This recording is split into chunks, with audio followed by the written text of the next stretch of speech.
Bonjour. Bonjour. Bonjour. Bonjour. Bonjour et bienvenue sur la chaîne Une Certaine Elle. Moi, c'est Laetitia, alias Une Certaine Elle. Entre les mois de mars et d'octobre 2021, j'ai quitté mon Paris pour aller emménager dans l'Allier. L'Allier, vous ne connaissez pas? Allez, venez, je vais vous faire visiter.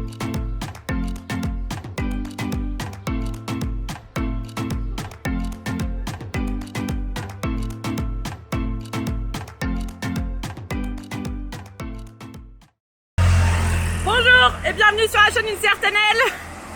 Vous vous demandez peut-être pourquoi est-ce que je commence mon intro ici alors qu'on n'entend rien. Eh bien écoutez, aujourd'hui je vous emmène à Moulins. Et même s'il y a beaucoup de bruit ici, quel meilleur endroit pour vous faire visiter la ville, pour commencer la visite, qu'ici. Je vous montre tout de suite. Et voilà, Moulins. Alors vous avez ici l'église du Sacré-Cœur et juste là-bas la cathédrale.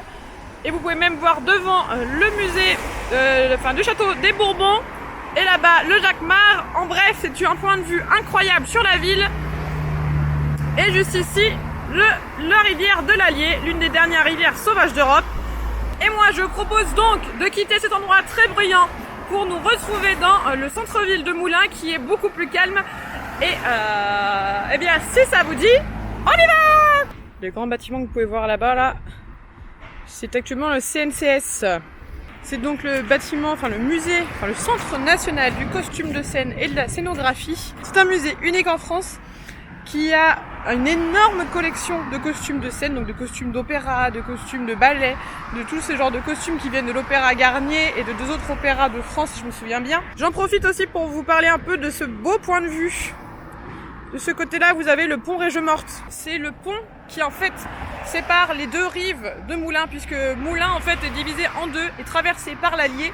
Et fait intéressant, le pont Régemorte est le seul pont de la ville qui permet de traverser, c'est même le seul pont sur plusieurs kilomètres qui permet de traverser l'Allier. Donc autant vous dire que le soir, lorsque les gens qui rentrent de Moulins côté centre, pour rentrer chez eux, Moulins côté autre berge, ou pour rentrer chez eux plus loin, eh bien ça bouchonne beaucoup. Et la petite anecdote, c'est que lorsque j'ai su que j'allais être prise à Moulins, au PAL, du coup j'avais demandé à mon patron s'il y avait des bouchons à Moulins, parce que vu que je devais prendre la voiture, fallait savoir. Et il me disait en rigolant, non mais vous quittez Paris, vous êtes à Moulins, il n'y a plus de bouchons à Moulins. Devinez où j'habite, à côté des seuls bouchons de la ville. Ouais, voilà. Et le saviez-vous, pendant la Seconde Guerre mondiale, la France était donc divisée entre la zone occupée et la zone libre, entre guillemets. Et ce pont était devenu l'une des lignes de démarcation entre la zone libre et la zone occupée. Et voilà, 3 rues plus loin et c'est déjà beaucoup plus calme. Alors, comme je vous le disais, aujourd'hui je vais vous emmener visiter Moulins. Moulins, c'est une petite ville de 20 000 habitants environ, capitale de l'Allier ou du Bourbonnais. Et c'est depuis maintenant 6 mois, ma nouvelle maison. Alors, quelle est l'origine de Moulins? Eh bien, en fait, Moulins, il faut savoir que c'est une ville très importante pendant toute une partie de l'histoire de la France, puisque c'est le berceau des Bourbons. Et les Bourbons, ça vous dit certainement quelque chose, puisque Monsieur Henri IV était le premier des Bourbons, roi de France. Et donc, depuis Henri IV, toute la dynastie qui a suivi était donc bourbonnaise, venait du coin. Moulins a été fondé en 1327 par Louis Ier de Bourbon. Et en fait, l'histoire raconte que c'était une zone de chasse où il aimait aller, et qu'en fait, un jour, il s'était réfugié dans un moulin dans le coin, après une journée de chasse, et qu'en fait, il serait tombé amoureux de la jeune femme qui y vivait, et aurait donc construit un garde-chasse à côté, pour pouvoir avoir une bonne raison de revoir la jeune femme à chaque fois qu'il venait dans le coin. Et en fait, au fur et à mesure, le garde-chasse serait devenu un château. On est actuellement dans le quartier des Mariniers, qui tient son nom parce qu'il y avait beaucoup de marins qui traversaient l'Allier à l'époque. À l'époque, l'Allier était donc la route commerciale de l'Auvergne, et donc du coup, tout le quartier du pont Régemorte, au CNCS jusqu'à ici, donc jusqu'à l'église du Sacré-Cœur, c'est le quartier des Mariniers. Ici, je me suis arrêtée en face de l'église du Sacré-Cœur, qui est de style gothique, mais qui apparemment a été terminée de construire en 1881. Franchement, pour une église, elle est vraiment immense, avec une super belle... comment on dit ça déjà? Rosace, voilà. Ça, c'est quand même assez épique.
On se retrouve actuellement sur la place d'Allier.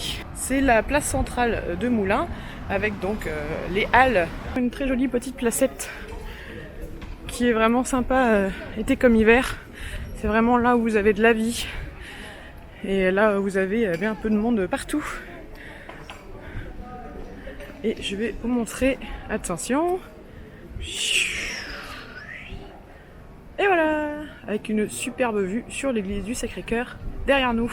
Le Grand Café, c'est un des endroits les plus connus de la ville. C'est un café, comme son nom l'indique, merci Captain Obvious. C'est donc un café qui date de 1899 et qui n'a pas bougé depuis. Il est aujourd'hui classé monument historique et donc à l'intérieur vous avez de l'art déco. Ce qui est intéressant de savoir, c'est qu'en fait c'est ici que Madame Gabrielle Chanel a gagné son surnom de Coco Chanel. Parce qu'en fait à l'époque, il y avait beaucoup de militaires qui venaient là parce que c'était un peu the place to be.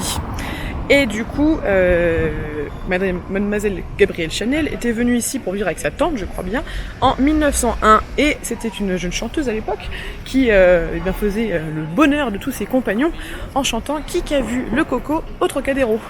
Et en fait, du coup, ses amis lui demandaient de rechanter la chanson en faisant « Coco, coco, coco ». Et le surnom est resté. De toute façon, l'avantage à Moulins, c'est que il n'y a qu'à se balader, il y a des merveilles à tous les coins. Et ça nous plaît. Regardez, je crois que c'est celui-là, l'immeuble de style Louis XV. En tout cas, il est vraiment superbe. Alors, il y a aussi ça.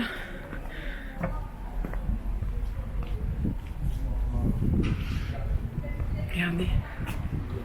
Je sais pas de quand ça date, mais c'est très beau. Je me tape de ces regards. Les gens se demandent ce que je fais. Je filme votre belle ville, ne vous étonnez pas. Vraiment, ces petites rues commerçantes piétonnes sont vraiment une pépite. Trop plaisant. Regardez celle-là comme elle est belle.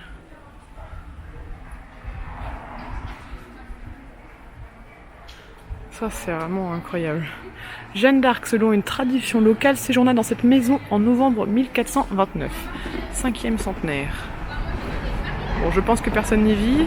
Hein.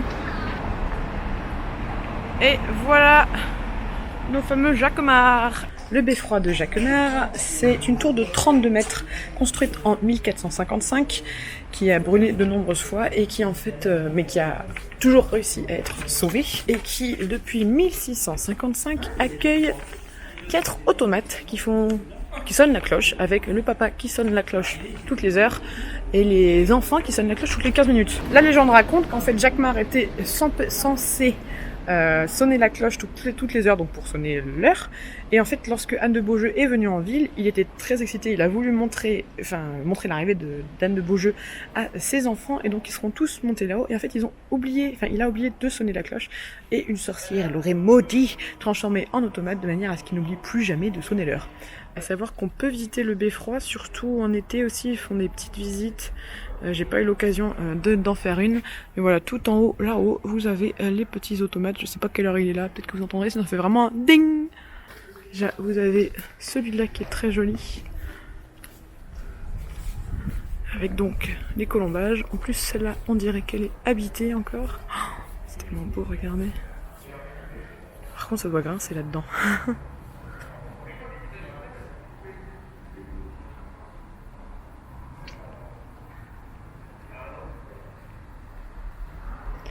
Et juste à droite,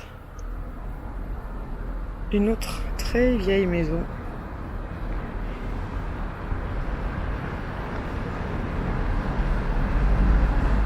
Petite rue. Ça c'est vraiment médiéval comme type de rue. Hein.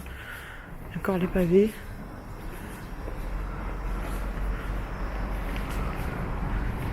Je sais pas s'il y a beaucoup de gens qui vivent ici, ça doit être vraiment différent de vivre ici. Ça y est. Vous commencez à voir se dessiner la cathédrale de Notre-Dame de l'Annonciation. Bon là il y a beaucoup de soleil donc vous la voyez pas très bien. Bien joli. Oh là là là là. Oh là là. Alors ça, je crois que c'est la maison de Thierry de Clèves, si je me suis pas trompée. En tout cas, c'est une maison. Oh, il y a des gens qui vivent là. C'est fou.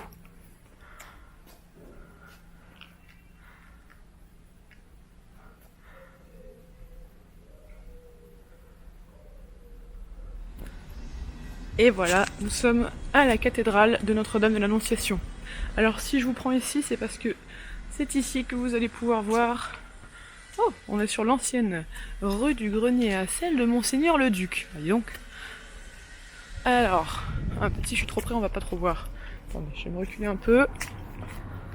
Est-ce que vous voyez, est-ce que vous remarquez quelque chose? Là, voilà, ici vous devriez commencer à le voir. Si vous voyez bien, ici les pierres sont plutôt rose-orangées, alors qu'ici elles sont beaucoup plus blanches. Comme s'il y avait une limitation ici. Eh bien ce n'est pas du tout comme si. En effet, la pose de la première pierre de Notre-Dame de l'Annonciation a été faite en 1468, alors que toute la partie avant a été faite au 19e siècle seulement. Et pourtant, à part le fait qu'on voit un peu la différence de couleur, c'est pas vraiment si choquant. Et quelle cathédrale! Ah!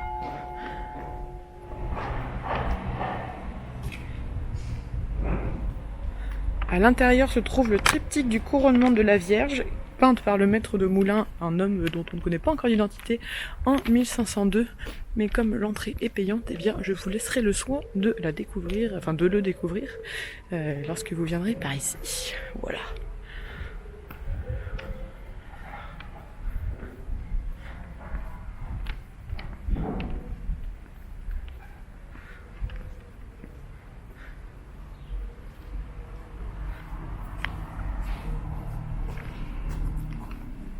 Regardez comme elle est profonde.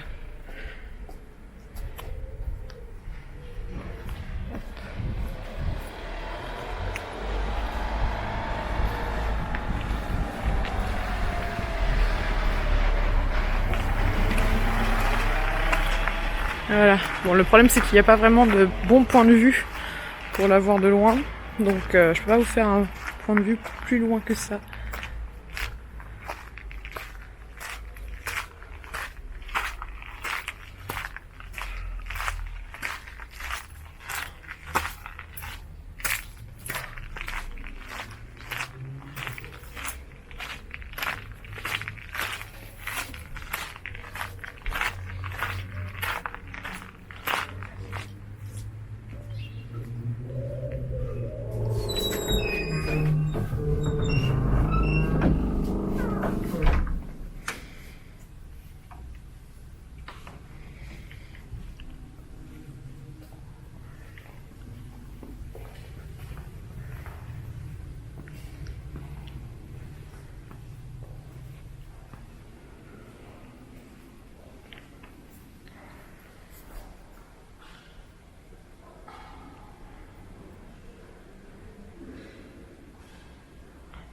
Je sais pas si vous allez voir, ce qui est intéressant, c'est qu'on voit aussi à l'intérieur la différence entre les deux époques.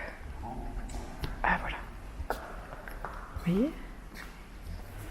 19e, 15e. C'est pas la même couleur du tout. À peine sorti de la cathédrale, nous nous trouvons face à un monument qui ne paye pas de mine. À votre avis, qu'est-ce que c'est que ce bâtiment ? Avec cette grande tour, cette arche. Et là, les petits personnages, ça vous dit quelque chose? Genre pas?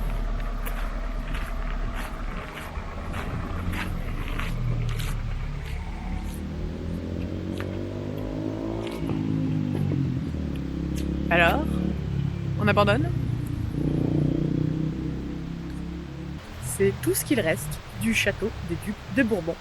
Il faut s'imaginer qu'à l'époque c'était une très grande forteresse, mais malheureusement en 1755 un incendie a complètement ravagé les lieux et il ne reste plus grand chose du bâtiment. Il reste avant tout la grande tour carrée que vous avez pu voir, qui s'appelle la Malcoiffée. Alors la légende raconte qu'en fait c'est Louis XIV, en voyant la tour, aurait dit qu'elle était très belle mais qu'elle était mal coiffée, parce qu'à l'époque elle avait une toiture un peu différente d'aujourd'hui et donc du coup le nom est resté. Voilà. Alors il faut savoir que l'histoire de ce château est longue et tragique d'une certaine manière quand même. Donc le château a été créé au XIVe siècle si je ne me trompe pas, et il a été en grande partie détruit donc par un incendie en 1755. C'est le plus ancien bâtiment de moulin. Pendant toute une partie donc du temps il était haut-duc de Bourbon, puis c'était devenu un palais royal puisque Monsieur Henri IV était devenu donc bien roi de France. Ensuite, eh bien, en 1774, il y a eu tout un truc où les rois de France l'ont redonné à des nobles du coin, puis l'ont repris, puis bon, bref, en tous les sens. Bref, tout ça pour dire qu'en 1774, c'était Louis XV qui avait le château et qui a décidé de le rendre à la ville en leur faisant promettre d'utiliser de manière judiciaire. Et donc, le château des rois de Bourbon, des ducs de Bourbon, est devenu une prison. Et oui, c'était donc une prison qui servait à enfermer tous les dissidents bourbonnais, les gens qui étaient contre le pouvoir royal, c'est quoi, dans le Bourbonnais. Ce qui en a fait du coup la plus ancienne prison d'Europe. Mais l'histoire de ce bâtiment qui était donc devenu une prison ne s'arrête pas là, puisque donc c'est ensuite devenu une prison sous Napoléon III. C'était toujours une prison, mais un peu plus importante. Et avec l'arrivée des Allemands, c'est devenu une prison allemande, où donc de nombreuses personnes étaient enfermées. Vous avez d'ailleurs des plaques commémoratives en mémoire de ceux qui furent enfermés en ce lieu, martyrisés, fusillés ou déportés. La République française en hommage aux victimes des persécutions racistes et antisémites et des crimes contre l'humanité commis sous l'autorité de fait dite du gouvernement de l'État français, 44 millions jamais. Voilà, et donc vous avez un peu des photos. Donc à l'intérieur, vraiment, si vous avez le temps d'aller visiter, ça peut être intéressant parce que vous avez la base qui reste celle du château, mais tout est style prison à l'intérieur. Voilà. Et en fait, ce bâtiment est donc resté une prison jusqu'en 1983, où il a ensuite finalement obtenu le titre, je pense, de bâtiment historique.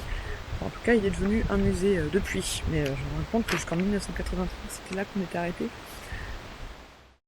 Moulins, c'est une ville que j'adore. J'ai vraiment été ravie de découvrir cette ville parce que je pensais pas l'aimer autant. La première fois qu'on est venu avec mes parents pour aller à l'entretien du PAL, on était un jour en hiver, il faisait froid, il y avait du vent, on n'était pas dans le centre-ville, c'était vide, on était en mode mais qu'est-ce que c'est que cette ville, c'est mort et tout. Alors qu'en fait, ça a tellement à offrir Moulins, il faut juste trouver la place d'Allier, le centre-ville, et là, ça clôt et c'est trop bien, j'aime trop Moulins, voilà. Donc vraiment,